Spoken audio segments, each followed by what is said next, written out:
Hello everyone and welcome to the Holistic Academy New Year podcast. And today we have amazing guest with us, Praveena Pramod. She's going to talk about her life-changing story, and we hope it will be very helpful for some of you to learn from her experience. Praveena, thank you very much for coming to our podcast. Thank you so much for inviting me. I'm truly honored, Marina. And please tell your story of transition. My story is fairly long, but I'm going to try and keep it as short as I can. Well, I come from India, and I come from a family that was big on education. I like numbers right from the start. I think I learned to count before I even learned my alphabets, and that carried on into my profession. I had no surprises. I trained to be an accountant and a finance professional. I moved out of India after I got married, and I've been in the Middle East for over 30 years. I moved to the UAE in 2000, and there was a long break in my career. So I struggled to get back into the corporate world while in the UAE, because I was in my mid-30s and competing for jobs that young professionals were competing for. And of course, I had moved countries. So, there was the stigma that maybe I couldn't be relied upon, I could move again.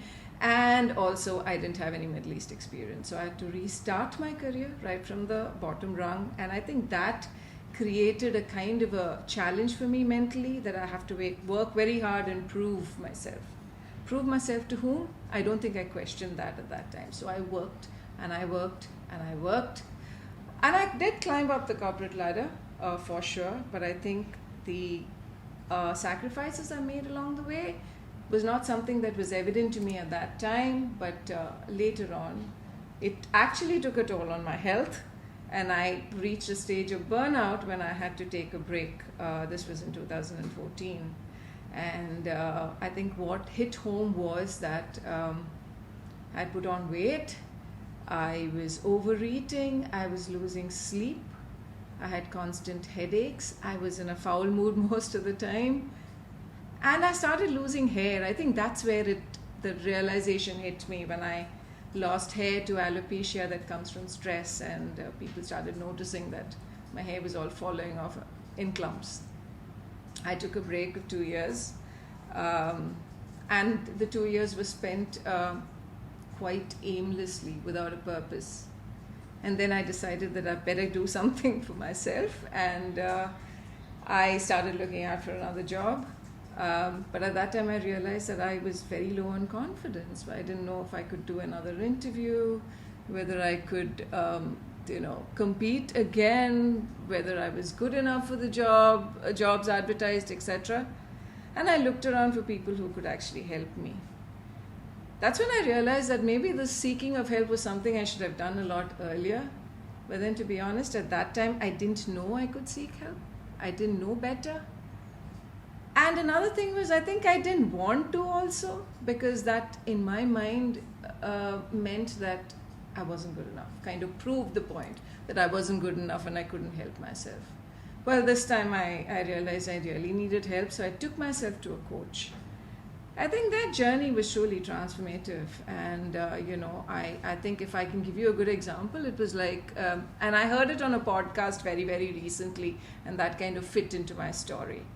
Imagine yourself a car, taking the car to a car wash. I think I was that dusty car. I wouldn't call it dirty, I would say dusty car that needed a cleanup.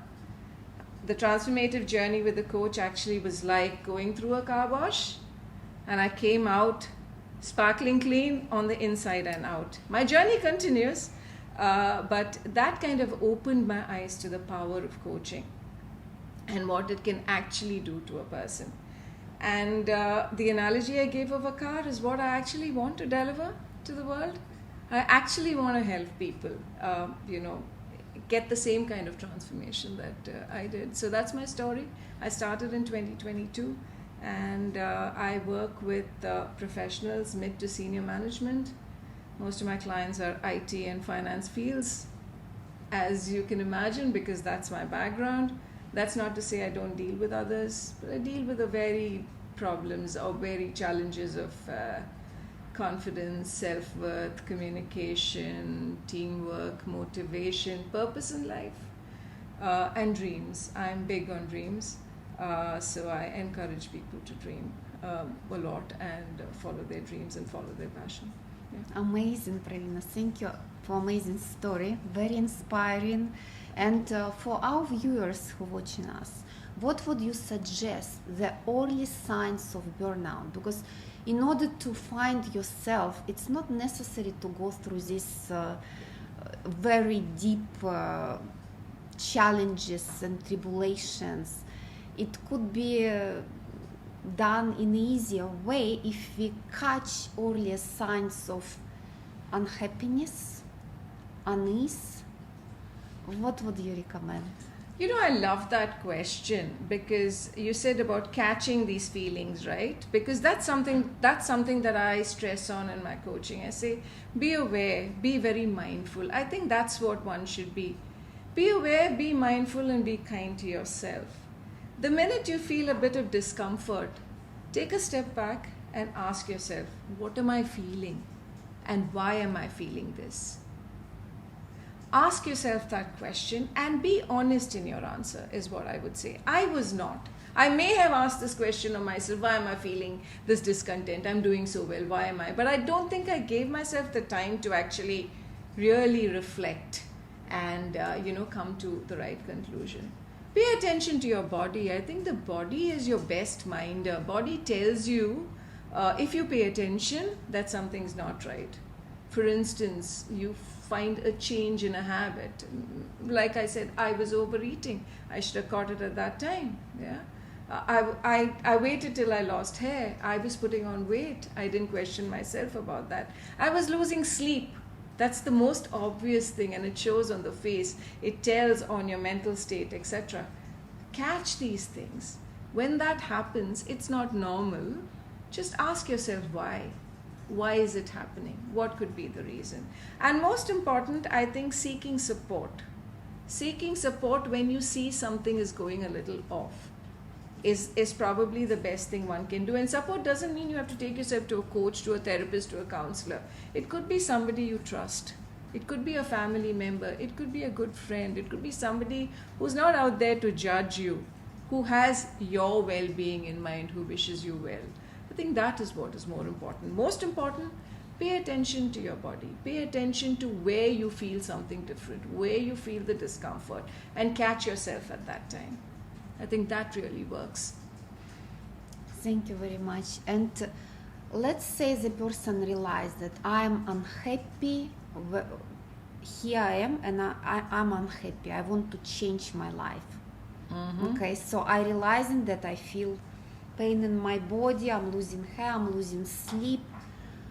What's the next step after realization and after feeling all this unease?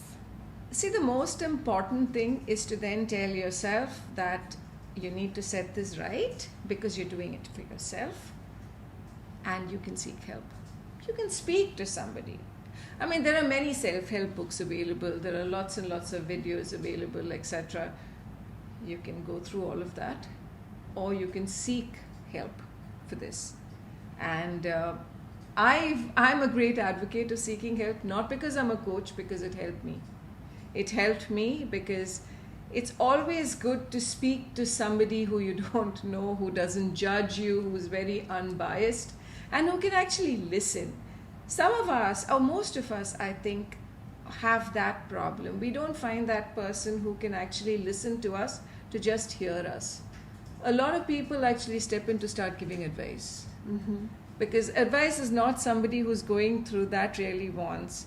What they want is somebody to listen mm-hmm. to them, to really listen to them, to lend them that ear, to listen to understand, not listen to respond or listen to react. Mm-hmm. So I would suggest, speak to somebody, speak to somebody you trust, and take it from there.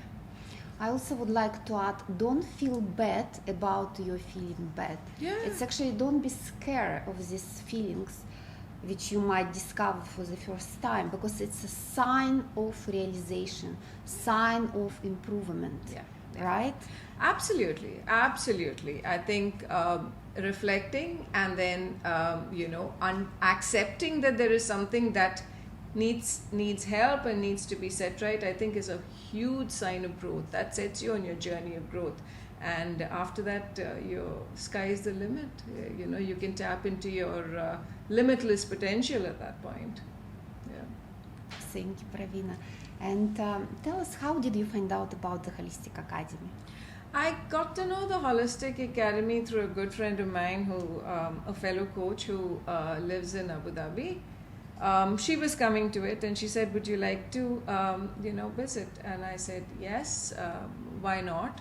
And came into the last program. I think that was wonderful. It was just before the National Day celebrations, and we had a fantastic session. I absolutely loved the creative work that we did, and our explanations around how that fit into what we were doing and what the country gave to us, and that got me sold on the Holistic Academy, and here I am. Thank you for coming and for meeting us and for sharing your experience. I think people will appreciate it and take your advices in the new year resolutions. I hope so. There's more. There's so much to each one of us, right? Mm-hmm. We just need to tap into it. It's a belief that you have. Just visualize where you want to be. You visualize and you kind of put the details around it. It becomes a 3D image. Mm-hmm. You can actually feel it, and then to work towards where you actually want to be would be a piece of cake. I have faith. If I can do it, anybody can. Thank you very much. Thank you for coming. It's a pleasure to have you here. And thank you for watching us. Happy New Year. Yeah, Happy New Year.